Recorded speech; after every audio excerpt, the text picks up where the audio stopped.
Well, I guess I would first like to say thank you to all of you for coming. I know you've got many choices in terms of how you spend your time, so I'm glad that you chose to spend this hour and a few minutes with us. Secondly, of course, I'd like to thank the Fernando Enrique Cardozo Foundation and Endeavor. The foundation in particular has been very supportive of our efforts to build a bridge to Brazil with our EdgeMakers project, and that is much appreciated. So I want to start off with a little story. I was teaching at Harvard Business School for about 14 years, and this was back, I started teaching there in 1982, which was right around the time that entrepreneurship and innovation were becoming interesting subjects of study. Tom Peters had just published In Search of Excellence. Peter Drucker had just published a book called Entrepreneurship and Innovation. There was a little company called Apple Computer. There were these things called video games. There was the ARPANET, which hadn't become the internet yet. There were all kinds of things happening. And I remember walking into the office of one of my colleagues who was kind of like a Hollywood perfect central casting Harvard professor. He had long white hair and looked like Beethoven, and he had a desk that was about the size of a U.S. aircraft carrier. And a chair, really, this is not a joke, my chair was lower than his. So I would sat, and I looked up at him and I said, I think I want to start a course at Harvard Business School on innovation. There are many interesting things I think that are going on. And he looked at me and he said, you want to get promoted, don't you? And I said, gee, I don't know, I've been here for 2 months. I haven't thought about it too much. Why do you ask me this question?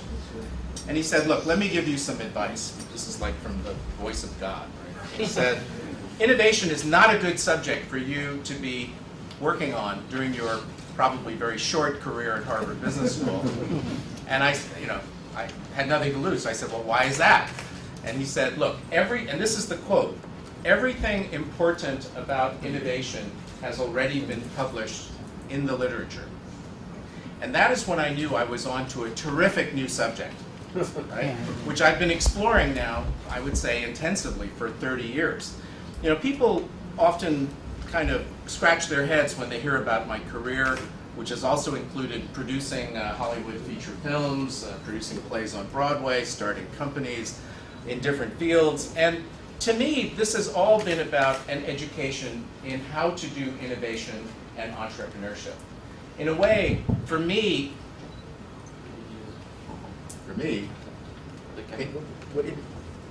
I feel like Taylor Swift now. Can I? Is it working? Yeah. Okay. So for me, every one of those experiences is a facet, is a window onto this phenomenon of innovation, this phenomenon of entrepreneurship, which is why I start with this picture of the onion. It's a complex phenomenon we're talking about. It's not simple. And it's not something that you can necessarily understand just by reading a book or by getting a simple definition. A lot of it is life experience. So my intention today is to peel the onion of innovation and entrepreneurship for you, and I promise that there will be maybe not no tears, but very few tears. Okay? So that's our deal for today. It's a complicated subject. I'm going to use the word innovation mostly, although to me, look, innovation is ideas that are developed that lead to value. That's what innovation is. Entrepreneurs are people who know how to drive ideas to value. They're like two sides of the same coin. So this is the one point that I want to make right at the beginning, which is that there is a lot of talk about innovation in Brazil, in many countries around the world, in companies. Too much, I would say. So how many, if you were to measure how many hits on Google there have been in the last 12 months for the word innovation, what would your guess be? How many? 2 billion. 2 billion. Okay, other guesses? Huh? Look, you're not going to get a grade, so just make a guess. 10 million. 10 million. Much more than 10 million? Give me a number. 5 billion. 5 billion. 5 billion. Okay. So the answer is 2 billion. which is a big number, you know. I already knew the answer. He had some. I gave a talk last night, so he has some inside information. So that's a big number, and that is the good news and the bad news. The good news is people regard it as important. They talk about it. You know, I mean, Brazil has FINEP, which is the Brazilian National Innovation Agency. You know, if you go to the government directory and you say, where's innovation, you get FINEP in Rio de Janeiro. Unlike the US, where you've got a very big government directory with nobody in charge of innovation, really. But it's also the bad news, because the word is used so loosely that it is almost meaningless. So if I can do you one favor today, it's to help you to, it's to help all of us to understand innovation better. But also to make sure that you know that the most important question that you can ask when somebody says, oh, I'm interested in innovation, the question you have to ask is, what do you mean? Okay. So I'm going to be talking about several things over the course of my 30 minutes. I'm going to do this, I'm going to speed up a little bit now. I'm going to talk about what innovation is. I'm going to talk about why it's important. I'm going to talk about how to do it.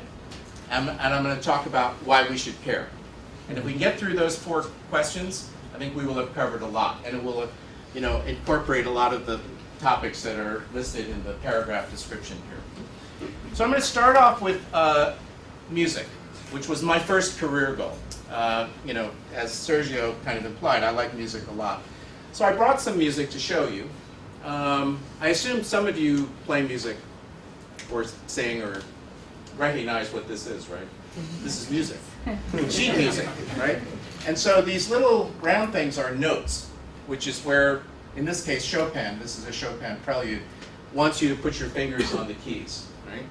And he's very specific. Oh, first of all, he says, to my friend Camille Pleyel. You know, Mozart was he's a hot guy, right? So he's always dedicating his pieces to some mademoiselle or somebody. But here he also says mezzo forte, so he wants you to play loud, but not too loud. Agitato, the mood. And then here, P-E-D. Each one of these things is P-E-D, and then an asterisk. This is where Chopin wants you to put your foot on the pedal, and here's where he wants you to take it off. So what's my point? My point is that sheet music is kind of like the control system for music. Mozart was creative. He sure doesn't want you to be creative. He wants you to play the music the way he composed it. And you know, you could say this is like planning departments. They're composing sheet music. They're like Chopin, and everybody else is supposed to play the notes. Or curriculum in high school, where, you know, it's algebra now. You're going to play the notes, and you're going to be graded on, you know, don't make any mistakes, right? But we know that there are other ways of making music, right? There's this way of making music, which is jazz, which is improvised music. And it could be, you know, it could be jazz, it could be Indian ragas. There's lots and lots of improvised music. And that's another way of doing it. So I'm going to, at the risk of boring Sergio, who has heard this tune, he played this tune before, I want to play my best tune, my best Brazilian tune. So you're familiar with the song Wave by Antonio Carlos Jobim? Yes. I'm sure. I mean, this is like, you know, eternal music. So if I look at the sheet music over there and I play the song the way the sheet music tells me to do it, well, I have to turn this on.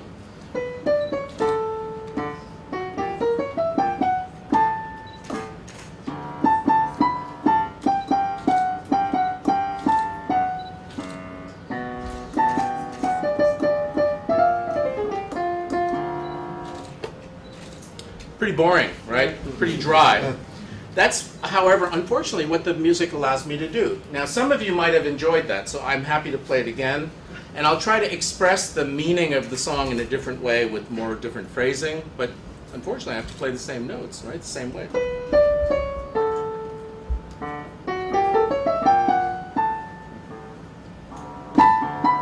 Anyway, you get the point. I can't repeat it. It's going to be too terrible. So there's this thing called jazz where you look at the song and you use the song as a framework and then you play it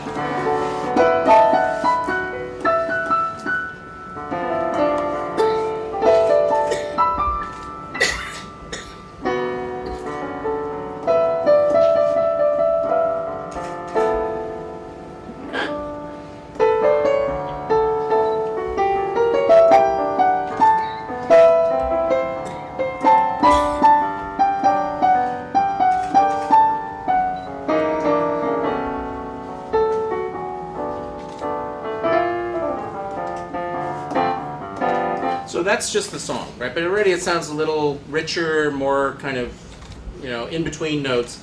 But the really interesting part of jazz is when you take the melody,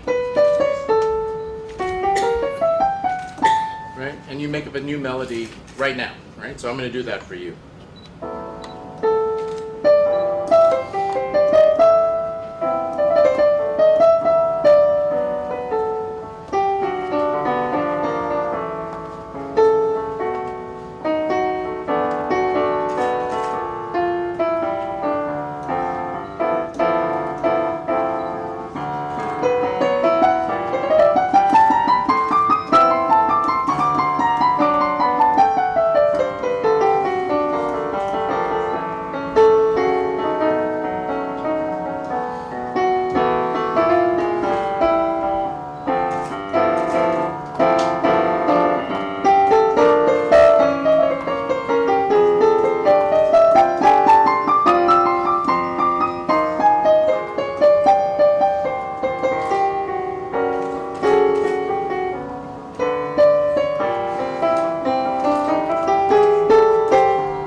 Greatest interpreter of bossa nova, but the point I want to make is that all of those notes that I played were not written down. They kind of came out of the moment, out of my head, out of the spontaneity of right now, and I wanted to demonstrate a capability to be able to play new notes on demand that hopefully sounded good enough that nobody was too disturbed, right? Didn't want to leave, put their hands over their ears.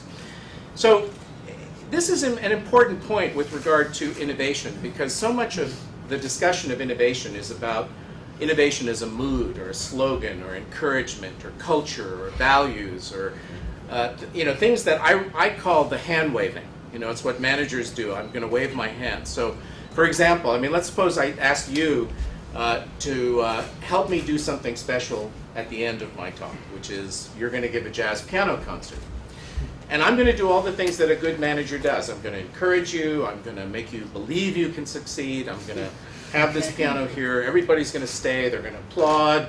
I'll show you in the Endeavor value statement where taking risks and creating is very important. And of course, I'm going to try very hard to make you believe. Yeah, you get my point. I'm doing everything that a good manager does, but it has nothing to do with the actual playing, the actual doing of creating new notes, which depends on about 5 to 10 years of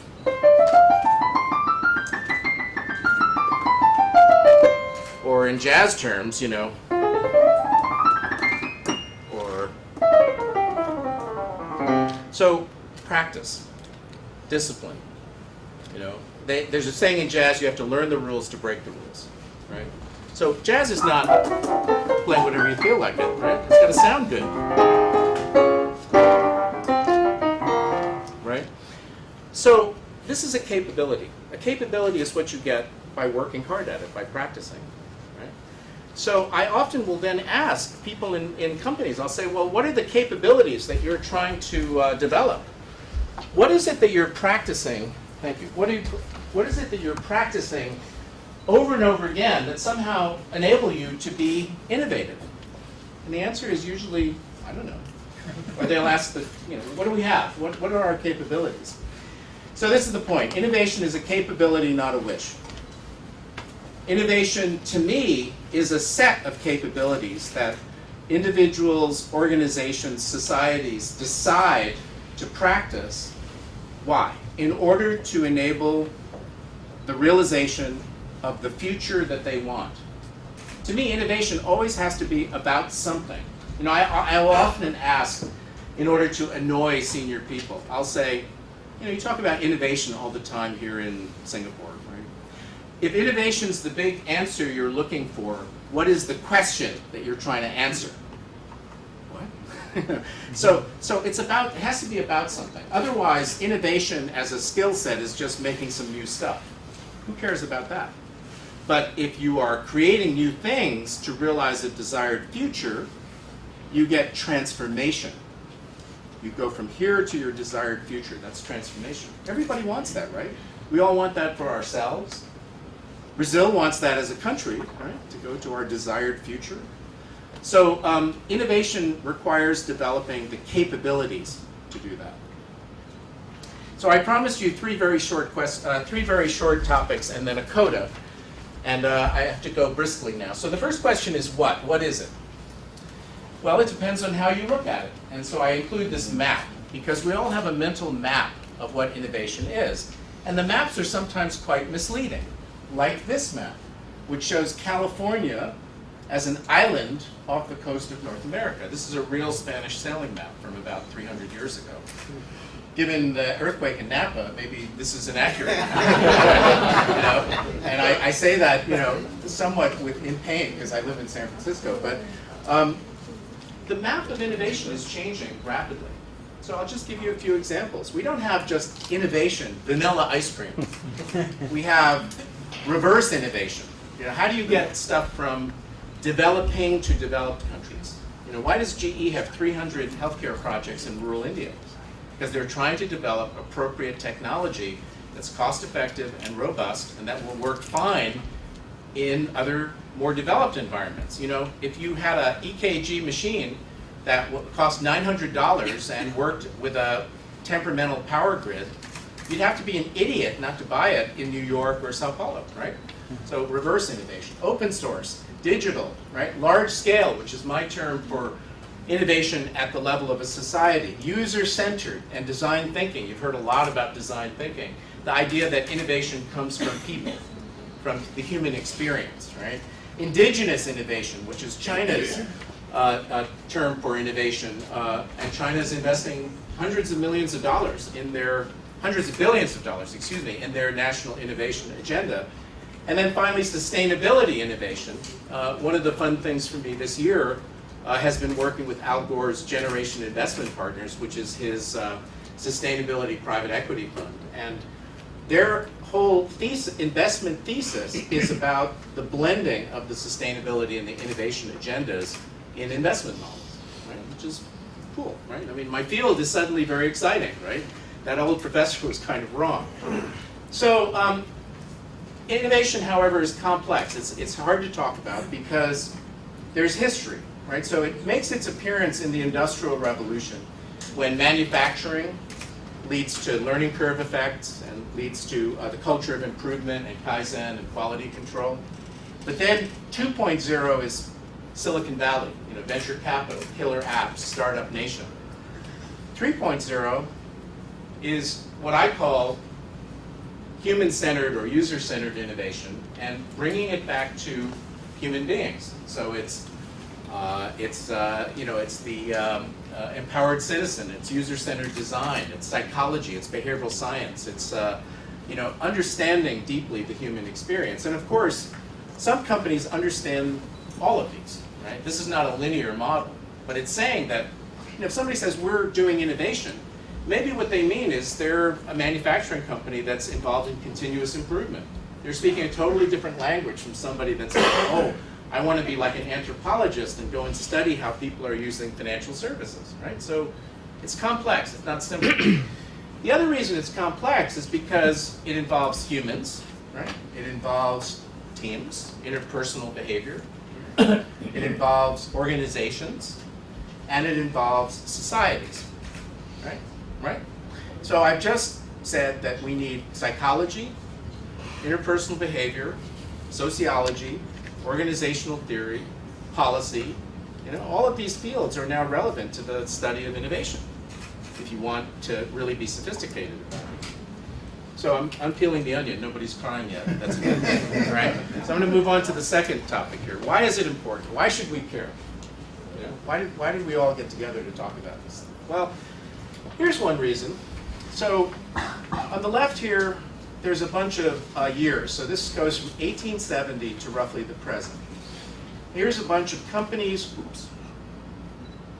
here's a bunch of companies, products, business models. So we start with Kodak, J.C. Penney, Xerox, Walmart, endoscopic surgery, GE Capital, disposable cameras, Canon copiers, Pixar, drones, Salesforce.com. And the question I have for you, yeah, and it's not a test, is what do these all have in common? Innovation. Meaning what? You're ahead of its time. So they did something that led the market or was ahead of its time that set a new standard, right? I would agree with that. Good. What else? What else do they have in common? And value. They added value, which was why they kind of established a new standard. Absolutely. Okay. What else? Everybody looks so serious. Different way maybe to see things. A different way of seeing things, which led to the ability to do things differently, take some risks. Well, this is all correct and it's all great. The other thing they have all in common is that every one of these was the insurgent, it was the rebel, it was the player that came from left field unexpectedly, where in each one of these situations there was an incumbent, there was a standard player who had all the benefits of being an incumbent. They had money, they had a brand, they had people, they had information, they had well-established processes. And in every one of these cases, it was the insurgent that came in and kicked the asses of the insurgent, drove them out of the marketplace. Gently. Huh? Just gently. Can I not say kick their asses? Kick their asses gently. Oh, no. This led to death. Like Xerox, for instance, was competed with Canon, right? The famous story is that, Xerox said, well, people will never want a copier on their desk. There's this Japanese company called Canon, and they know something about optics and miniaturization. We don't care about that. We're selling to big companies because we're a big company. Guess what? Xerox almost went bankrupt because Canon was willing to invest the extra money to develop an inconvenient new opportunity that required, it was disruptive, right, of the marketplace. When you disrupt the marketplace, it's not convenient. You have to create new sales channels, you have to create new marketing methods, you have to create a new product, right? I mean, it's all new stuff, right? And then you have to go through the uncertainty and the messiness of getting it established. But Canon did the investment, and Xerox almost died as a result. So this is a blood sport. This is life and death, right? Innovation is life and death in many instances. Why should we care about innovation? Well, it pays. We create value. And this is the so-called innovation premium. You can just Google innovation premium and get this data. But basically, the innovation premium is defined as the proportion of market valuation not accounted for by cash flows from current businesses. Right? So if you use traditional financial metrics, you discount the cash flows, you get a valuation, and whatever the market cap is on top of that is the innovation premium. So you have Salesforce.com, you have a robotic surgery company, Amazon, Celgene, Apple, Google, but also some, less tech, like, Hindustan Unilever, right? You've got, some Dyersdorf, right? So it doesn't have to just be high tech. So it pays, right? There's an innovation premium. It also is important because you need perspective, right? So I'm going to just show you this little film. This is a little fun thing here. Some of you may have seen this. All right. So the instruction is count how many times the people wearing white are passing a basketball. All right, it's not football, it's basketball. You got to count the people in white. Make sure you count the number of times they're passing to another person in white. Okay? You got to really focus on the people in white. Don't worry about the people in black. Just the people in white, and make sure that you're counting very, very, very accurately. Okay? So we're almost done. Almost done. Almost done. Now, how many passes did you count? 13. 13. 17. 19. Okay. So the The correct answer is 17. But how many of you saw something unusual? So about 40% of you. So let me show you what was going on here. So we're going here. Oh, 15, sorry. But did you see the gorilla? Yeah. Well, a lot of you didn't, apparently. Okay?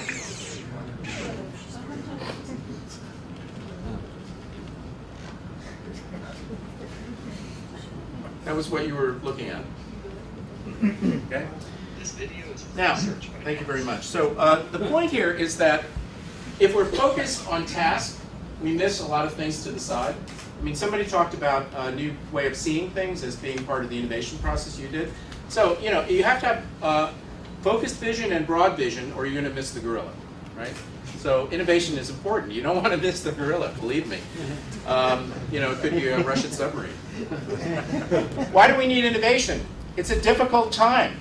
It's a very difficult time. You know, Gramsci, who's a very famous anarchist sociologist, this was for our dear president, we're in a difficult transition. The crisis consists precisely in the fact that the old is dying and the new cannot be born. In this interregnum, a great variety of morbid symptoms, diseased symptoms appear. He wrote this in prison. This was from the famous Prison Diaries, a pretty cool book.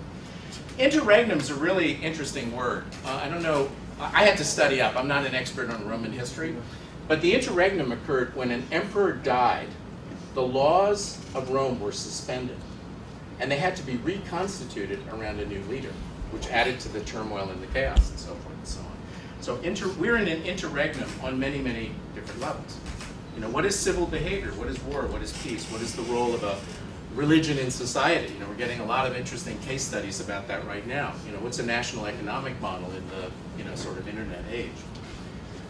And we are in a big environmental crisis. I don't know how many of you saw this movie. It was kind of a cheesy movie, Elysium. But, you know, the point is very clear, which is the world is heading in a direction where the rich people will live on, you know, the space station, and they'll have longevity treatments and limitless cable television.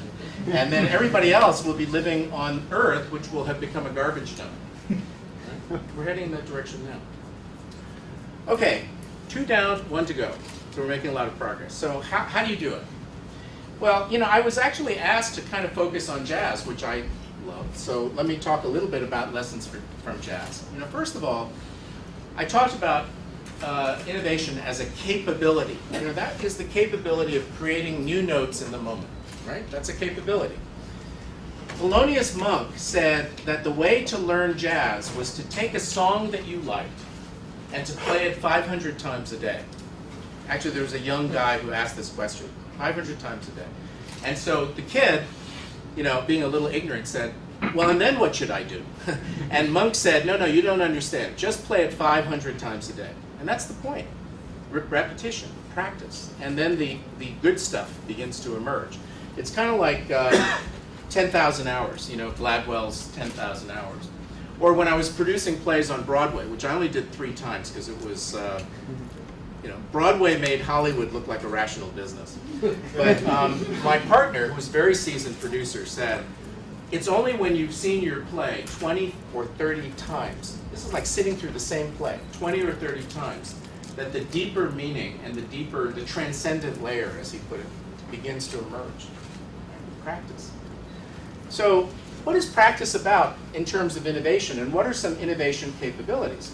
Well, I mentioned that a lot of leaders, you know, when you say, what are the things that you practice to develop your innovation muscle, they don't have an answer.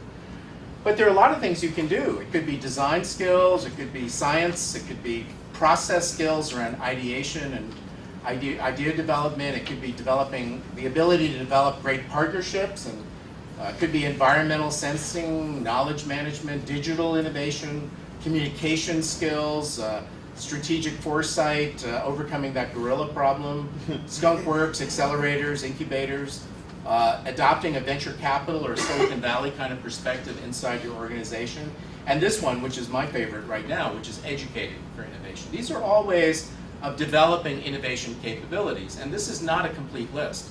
And the issue is not that there's a standard book that you study and you do what it says.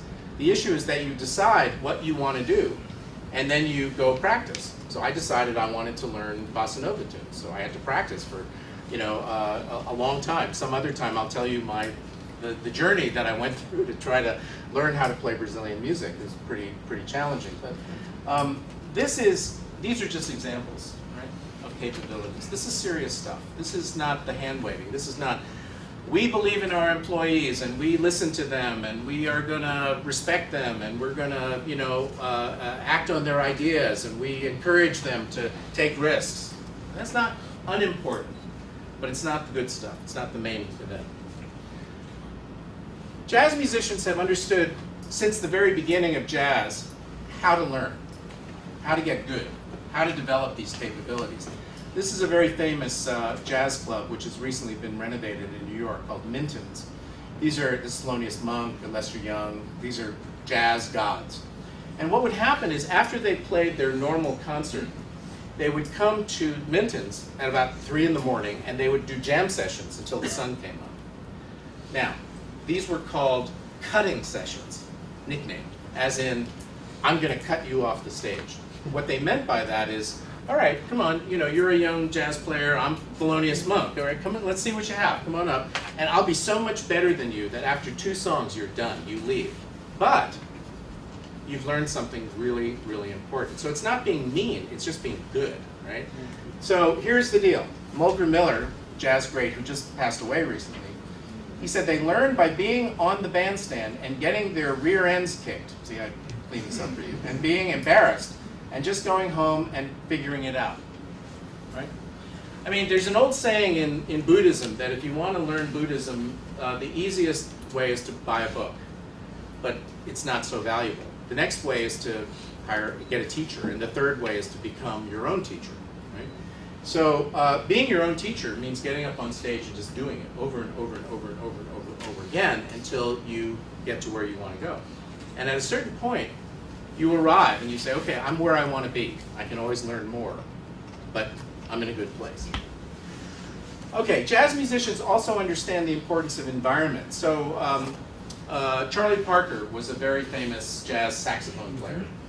And he actually was embarrassed in one of these jam sessions because, I don't know if you saw the movie that Clint Eastwood made of Charlie Parker, but it starts with a scene where, you've seen a lot of movies, so the cymbal goes out like this, the cymbal from the drums, and smashes at his feet. That's the first scene in the movie. Because the story is that he was so bad, or that other people thought he was so bad, that the drummer threw the cymbal at him, and he ran out crying. And then he went back to his home, and he went to the woodshed behind his house, and didn't come out for a year. And he came out with bebop, which was a new jazz language. So when you, I have a number, I'm very lucky, I have a number of friends who are young jazz musicians in their 20s who are doing the new American jazz, very interesting. And if you say to them, hey, have you been to the woodshed lately? They know what you're talking about. They know what you mean. Even though this was invented by people who are, their great-grandfathers in a way. Except they would say, I'm shedding. I'm shedding a lot these days. I'm shedding. So companies have come to understand this as well. This is the logo for the Lockheed Skunk Works, which in its day has been the most revolutionary laboratory for new airplanes. And what they did in the 30s, this guy Kelly Johnson, who was a test pilot, very colorful guy, they just said to him, okay, you're going to make new airplanes. You have to leave the campus of the company, and here's some money. And so the first thing he did was he bought a circus tent. And he put the circus tent up down the road from the company, and then he began to make amazing airplanes. I don't know, for you World War II buffs, there was something called the P-38, which had 2 bodies. It was like a flying box. It was really weird. Very good airplane. And then this is one of the latest. You see the logo here? The Lockheed Skunk Works. This is the SR-71, which is made out of titanium and flies faster than a .38 caliber bullet. Right? They made that in the Skunk Works too. So you can't necessarily do the work of innovation in the established environment. Let's assume that every organization is both a today organization and a tomorrow organization. If you do the tomorrow work in the today place, it's not going to happen, or it's very hard to make it happen. Think about government, right? I mean, you want to invent reinvent government, right? Or you want to think about the future of whatever, healthcare, mass transit, education. But you're doing it in the same offices that you're also doing the policy and the regulation and, you know, the accountability stuff. It's very difficult, you know. Steve Jobs, when he started the Macintosh division at Apple, allowed the new Macintosh team to put a pirate flag over their building. And he got them a piano for their lobby. And there was a chair massage specialist on call all the time. They could just get free massages. And the people who ran the Apple II division, if you remember what an Apple II was, were really angry because they said, we're making all the money, these guys are you know, getting all the benefits. But sometimes you have to manage the tomorrow organization differently. That's just the way it is. Okay, and these are skunk works or woodsheds from around the world. This is the Singapore Biopolis, which is now one of the top life sciences centers in the world. They just decided to have one. This is the Skolkovo Foundation in Moscow. They're trying to build a innovation city in Inograd, 50 kilometers north of Moscow. It's a very strange project. I can tell you more about that one if you want. From Leningrad to Inograd. From Leningrad to Inograd, exactly. It's not so far a distance, actually. So, how else do you do it? Well, you have to look at risk as learning, taking chances. I mean, you know, I couldn't prove that I would play new notes that sounded good. I had to take the risk of doing it. And this is the nicest short video on risk and innovation that I know of. I'll just play this for you. I've missed more than 9,000 shots in my career. I've lost almost 300 games. 26 times I've been trusted to take the game-winning shot and missed. I've failed over and over and over again in my life. And that is why I succeed. You got that? I failed over and over again in my life, and that's why I succeed. So we're very bad at protecting the creative process from failure, from the consequences of failure, because we want people to do it right. In school, you have to get 100, maybe 95, right? On the job, you get a good performance appraisal. But we don't think about encouraging people to take noble risks to make new things happen and making the environment safe for them. So that's another lesson from jazz. All right, I'm just going to talk about implications. 3 more minutes and we're done. So what?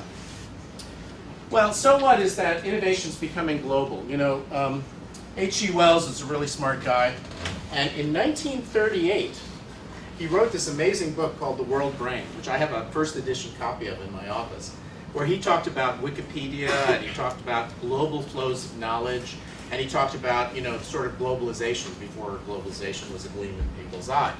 And now, of course, we have globalization from an innovation perspective, because there are many countries that are in the innovation game. This is an illustration from a Harvard Business Review article that I did about 5 years ago now, that showed the dissemination of innovation models in many, many different countries. And the key, there are a number of points that can be made from this, but one of the key points is that innovation capability has spread out throughout the world. And so smart national strategies now have to do with understanding where you want to be on an innovation value chain. Because countries don't have to do it all. You don't have to have basic science and entrepreneurship and venture capital and lab and. Some countries already have that. Other countries have to pick more differentiated strategies, or even differentiated strategies within specific segments of business endeavor. The fact that innovation has become a global topic of concern is very important, because we're now talking about what I would consider to be an entirely new definition of wealth, right? And I don't think economics has completely caught up with this yet. I'm not an economist, so I can speak freely, but you know, the traditional definition of wealth is things. It's nouns. It's the money you have in the bank. It's the oil in the ground. It's the depreciation schedule of fixed assets, right? It's objective, measurable things. The new definition of wealth, to me, is about innovation capability, the ability to have foresight, flexibility, appetite for risk, experiment, that continuously gets you this desired future, that turns what you might have into what you have. So it's all about verbs, it's about action. It's about knowing how to innovate, how to be an entrepreneur, how to be a designer. So that's why I came to this notion of large-scale innovation. You know, innovation at the level of a society, a city, a region, a country.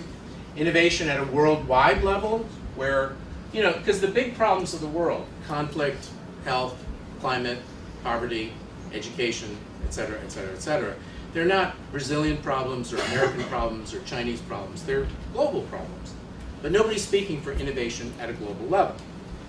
So the notion of having a perspective on innovation at that global level, you know, leads me to a question that I spent several years thinking about. What if I were the Chief Innovation Officer of the world? We actually ran a global innovation competition using OpenIDEO, posed that question, right? Because imagine that somebody said, okay, you're the Chief Innovation Officer of the world, not of Brazil, not of the US, and you have a reasonable budget, and you have to come back in 3 months with your plan. What would you say? What would you do? But that, in some respects, you could argue is something very, very necessary. So these are some of the implications.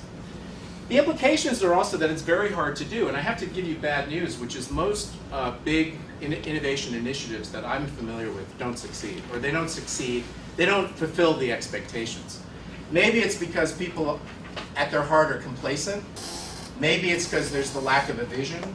Maybe it's because they have a narrow definition and they say, oh yeah, innovation, well we increased our science budget by 0.5% of GDP. Fine, but what about innovation, right? Maybe they don't really have what I call a stewardship process for innovation. You know, they don't have an answer to the question of who's responsible, who's doing the work. And I'll speak more about that in just a second. And maybe they have too narrow a base for entrepreneurship in terms of venture capital, education, climate, talent, attraction, et cetera. So here's the problem, as I see it, and this is why I've spent the last year and 3 months working on innovation learning for kids. If you want innovation, you need people who know how to do it. If you want people who know how to do it, you need to help them learn how to do it. Otherwise, you're like me, who spent decades bumbling around and trying to figure it out. I wish I had had some course in IT that would have helped me figure it out. I probably would have been doing something quite different, maybe. So I got motivated by the fact that there were kids around the world that were stepping forward and doing amazing things. Here's Vivian Har, and at the time 8 years old, and she saw pictures of children living in slavery at an exhibition, and she was very upset, and she said, I want to do something about it. And she decided to sell lemonade to raise $100,000, which is a lot of money. And it went very slowly. She got $1 here, $1 there. Then she put up a sign that said, pay what's in your heart. And people started giving her $20, $50, still very slow. Then a reporter from the New York Times tweeted about her to his 1 million followers, and she raised the rest of the 100,000 in 6 months. And 1 million the following 6 months. And at the age of 9, her parents came to her, who were probably pretty exhausted by this time, although they're very supportive, and they said, well, what do you want to do now? You can stop now, if you'd like. And she said, well, is child slavery ended? And they said, unfortunately, it's not. And she said, well, I'm not finished then. And now she's 9 years old. And nobody's helping her. Nobody's saying, this is called being a social entrepreneur. This is called being an innovator. This is, would you like to talk to other kids who've done this? What did you learn from doing this that you could apply to the next thing? Or, do you have a business model for going to 10 million or whatever it might be?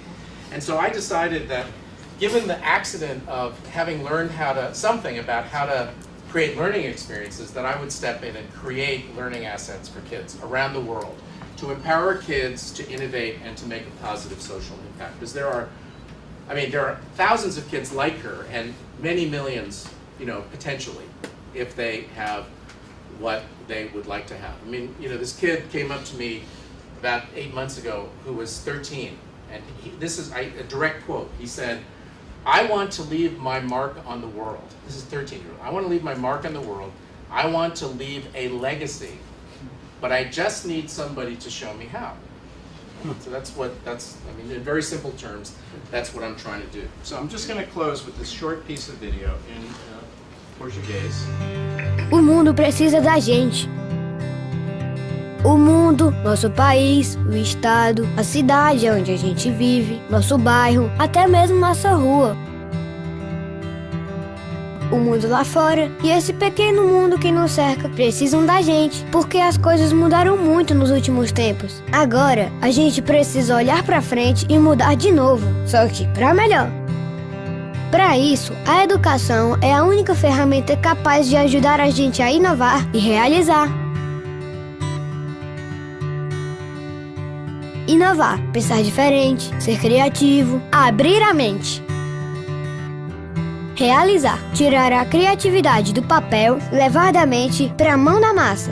Os Edge Makers existem para isso, inovar e realizar, e assim mudar o mundo, o nosso pequeno mundo, nossa rua, o bairro, nossa cidade, o estado, o país e até o mundo lá fora. Você quer ser um Edge Maker no Brasil? Então vamos juntos, porque pequenos inovadores podem fazer uma grande diferença.